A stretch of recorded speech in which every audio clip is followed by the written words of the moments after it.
आज पवित्र प्रथमाष्टमी चली गो हत्या माड़ी बसिले हिंदू सेना एवं बजरंग दल। जगतसिंहपुर जिला बालिकुदा ब्लॉक मुख्य काठगोला छक केनाल बंध कड़े चली दिन द्विपहर बेधड़क गो हत्या। निकटरे पुलिस प्रशासन को खातिर नकरी चली गो हत्या। आनुमानिक 80 किलो ऊर्ध्व गोमांस बालिकुदा पुलिस जबत कर। जगतसिंहपुर जिलार बजरंग दलर सह संयोजक पार्थ स्वरूप राय।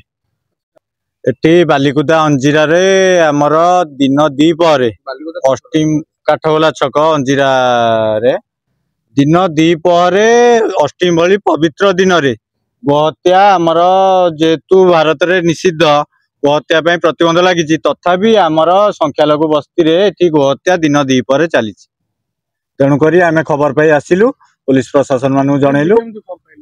खबर पाइलु स्थानीय लोक आमको जे अच्छा बालिकुदा बजरंग दलर कर्मी मैंने आमको जनइले दिन द्विपहर खोलारे कटा हो खबर केमती पाइले आम तो सब प्रतिवाद कले ना। प्रशासन सांगे सांगे आम जनइलु जो प्रशासन को सांगे सांगे से माने एक्शन नेले आसी उपस्थित रही आम जबत कर काटुले आमर स्थानीय जे अच्छा संख्यालघु ये ना कौन